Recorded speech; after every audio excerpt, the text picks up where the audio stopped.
Alright, so today Joe's gonna be working on this 240 here. S14 has a LS1 in it. This guy's name is Dilan, and he is gonna have us cut the front off. So this car's been in a little bit of a front end damage here and had repair. Like, see the welds here and there, and then the bent metal there. Even over here, I believe the whole core support was replaced. So Joe is gonna cut the front up. So he's gonna take the radiator out, drain the coolant, and kind of get some stuff out of the way. Put the battery in the back, like move the battery, move this, and then so he has room to cut.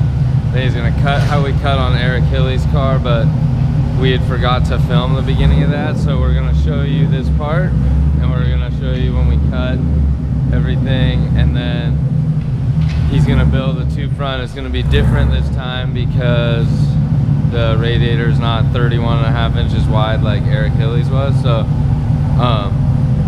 the radiator's not here yet, but it's gonna be an AFCO dual pass one that's 27 inches wide, and then we'll still use the Durali fan shroud, the dual fans. This is like getting this car set up so he can do some track and street.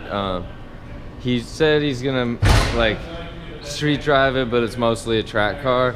And so when he told us that, we're like, well, you are going to overheat because you just have this fan shroud. It's like, it's been painted and it has Siki on it. It might be like similar to the Mishimoto one, or maybe Siki makes their own. I'm not 100% sure on that one, but the idea is that it needs 3750 CFM or more to cool down a drift car when you're like on the limiter or like up in the revs close to the limiter the whole time.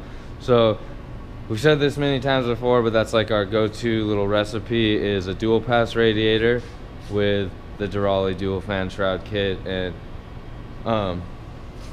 it just works. So we like kind of advise customers to do that, and then if they listen and we do it, they never have overheating problems. So he's gonna do that, and then we're gonna build around that. So today, since we don't have his stuff yet, it's on order, should be here later, well, probably next week it'll be here. We're gonna cut here, we'll cut right at that, like this crease right here across, then down the edge of that seam where both of the metals are overlapped, and then come down here, there's the spot where they overlap, and we cut it right there. And then we're gonna cut this chunk of messed up material here off, plate it, and then that'll be where his bash bar attaches. So we'll plate it with a matching plate that's a removable bash bar for him, and probably have like some of that stuff done today and the cutting done today and everything out of the way, but we wouldn't have started the tube front till later when we have the stuff to build it around. Let's go check on Joe. Chef's hard of hearing.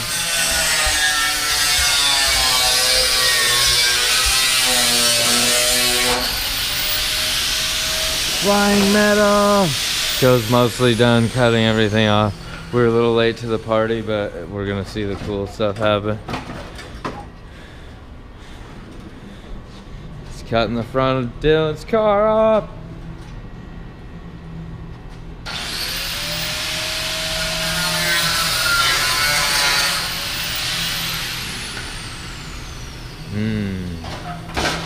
Here it comes.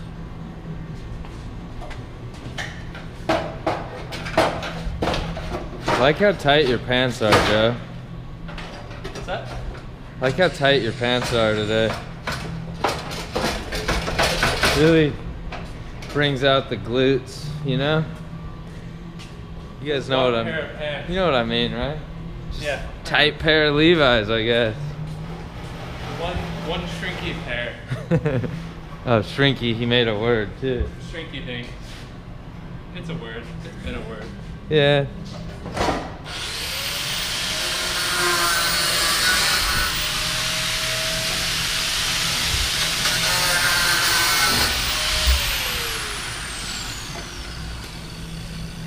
Just cut those brake lines in half. Just joking.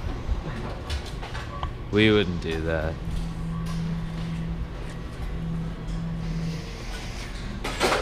It's not a brake line anyway, mate. Okay, so now that he's cut all this, he's got to smooth it out so you don't cut your finger if you touch it. See where it had a little accident here? Not that bad though. Then lop that off. Make a plate. Make some plates up here. Alright, so that was the cutting of another S chassis. But this one's a 14, not a 13, but very similar. We're not locking the frame rails off of this one? Yeah, we're gonna leave the frame rails. Hopefully we could... We might not have to do that. I don't know. We'll see how it goes. We'll be back, guys. Hey, guys. So, oh, crap. There's a mute Asian. Okay, so we are gonna revisit Dilan's S14. Boom. It's got some new fenders, new radiator, new headlights, and the beginnings of a tube front. Let's take a closer look. So you guys remember Eric Hillies? He had a much larger, wider radiator, not too much thicker, about the same core size, but much wider. So this one's 27.25 wide. His was 31 and about a half wide. So that one had to cut the frame rails.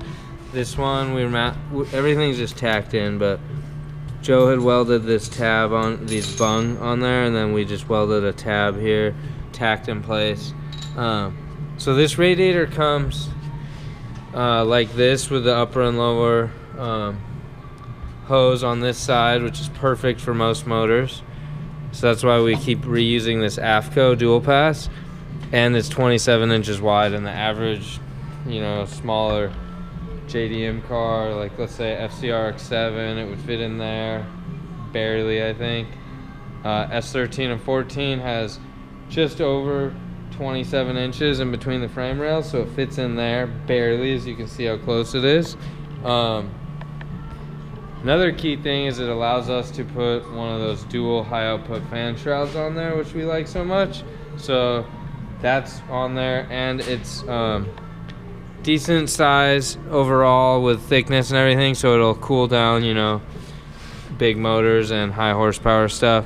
So this is loose still, it's just tacked barely on each side.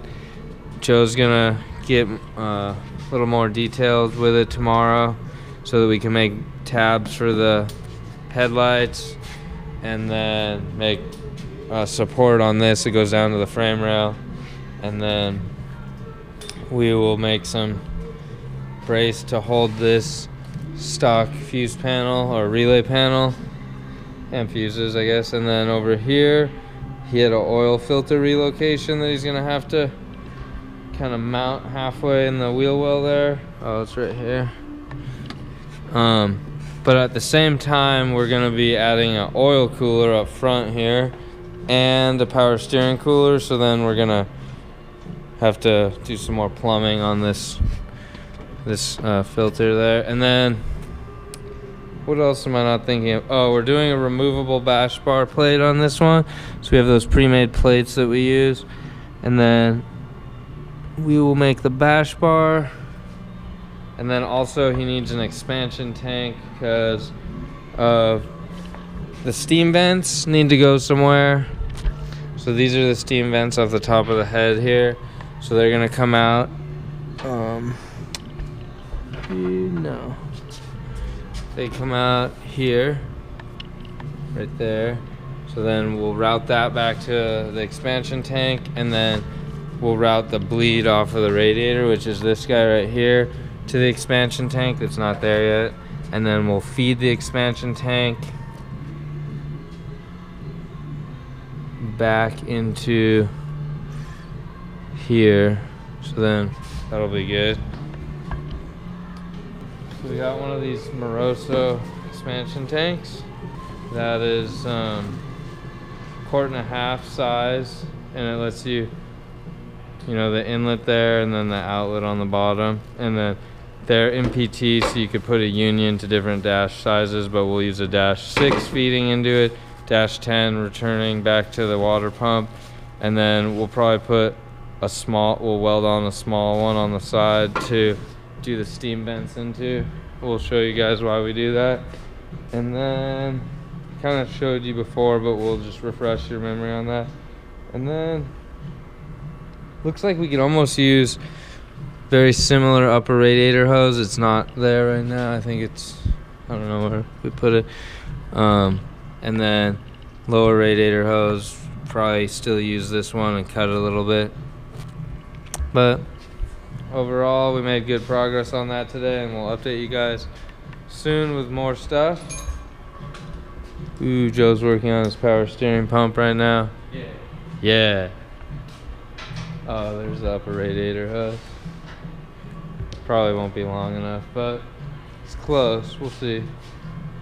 So that's another tube front taking place, and then it's much different than Eric Hilly's was on his S13, but we'll show you why it's different and then why we're gonna do it that way. Still waiting on parts for my car to get it back together. Lots of things that I'm waiting for, so can't really make progress on. I got a lot of motor parts in last week, and there was a messed up thread on this one, so I did a helicoil on that, which is when you mess up the threads, you drill it out and you put a thread insert in there. Should have videoed that so I could tell you guys more about that, but didn't happen. Ooh, there's a Jeff in here. I'm trying to multitask. It's kind of hard. Jeff's doing his wiring. Hi. So that's where Jeff's at. Alright. That's the update for today. Update you guys on some other cars soon as the work gets done. But for now, that's all. Howdy. That's what we say here in California. Okay, so this is a different style tube front than last time that you guys saw us do one, but each one comes out cool in its own way. So this integrates that radiator that we were using, the AFCO dual pass with the Durali fan shroud. Sits right in front here, still has a little bit of room before it would interfere with the pulley from the water pump on this LS. And then Joe's underway right now installing these arrow catch latches. Oh, these showed up today? Hey, guess what, guys? These showed up today. So Joe's installing these in the hood. We will come back later and show you how the headlights are mounted. And he also installed these quarter turn Zeus fasteners, or just quarter turn fasteners, in the front bumper to hold it in place, and Sparco spring latches. These are like the quick release springs that I use on my front bumper. Super perfect for a race car. Those and quarter turns to get your bumper on and off in like less than a minute, and it holds it on there for over 100 miles an hour, no problem.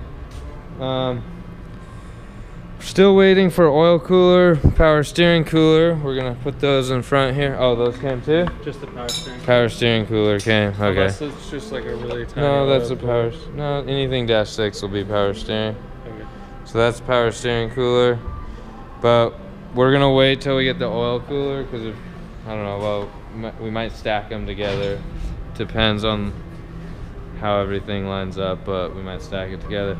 But that's the update on this guy. Still got a little bit of work to do. Still got to mount the expansion tank. But, ooh, he pulled the water pump off and did that, or? Woo, Yeah, a lot of stuff I got that happened. yesterday. Oh, yep, lots of things happening. Okay, well, let us know if you guys have any questions about how we do these things or why we're doing it. But that's where we're at right now. Oh, still utilizing that removable bash bar on the dual plates that we make. That's about it for right there. More updates coming soon. Whoa, people are honking at us. It's the neighborhood Orange County welder, Anthony. Let's take a look at Dilan Food's car. So, tube front is now complete. There's 3 things left to do. Put the Moroso expansion tank over there. So that will go there. We have 2 hoses.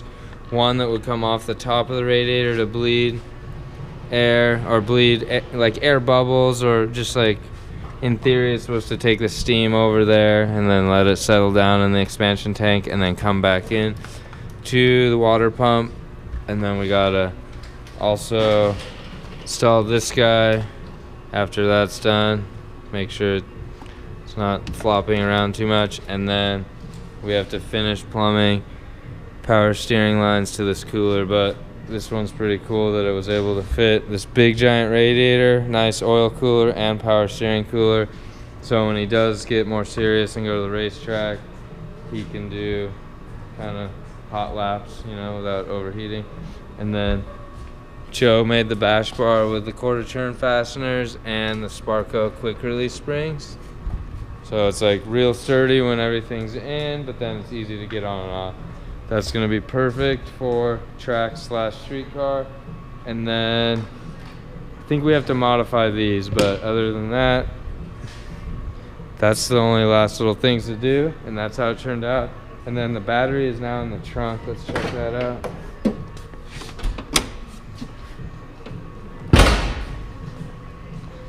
It's just a little Braille battery, but we did these new cables for him, and then routed this all the way to the front of the car. The power line, nicely zip tied. Try and keep it as nice as we can for what we're working with. And then, this is the expansion tank that I was talking about. We'll probably have that done tomorrow, and then wrap this car up by tomorrow, and then test it. Oh, we gotta wire the fans.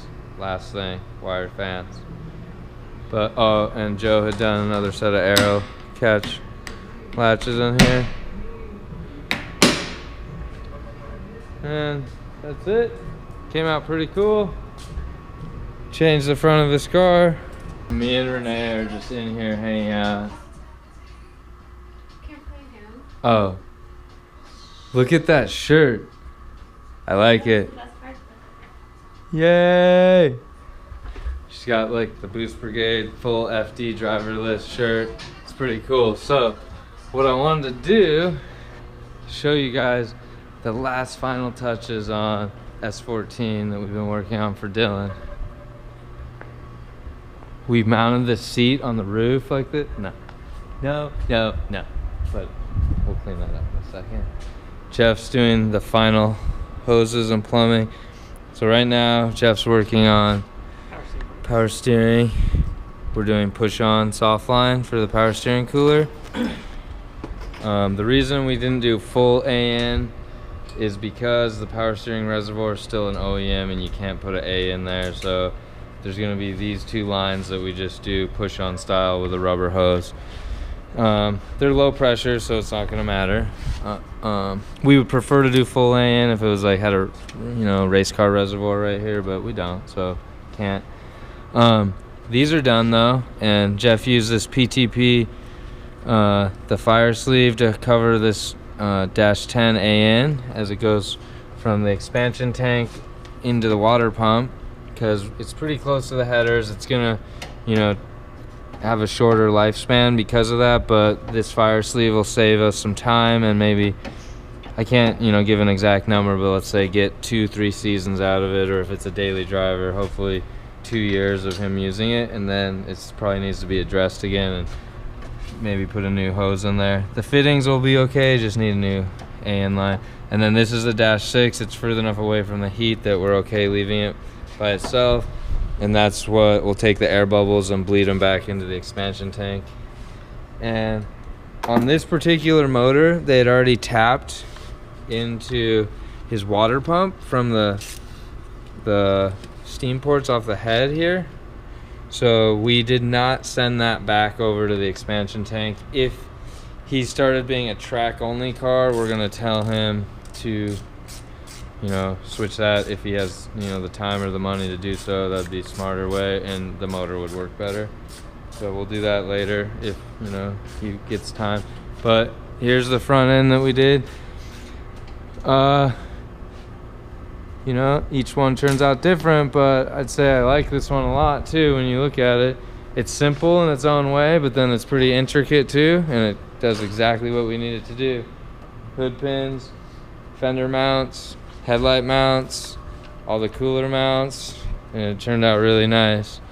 Nice quality work, so we're happy with it, and I think Dilan's gonna be pretty pumped about it too.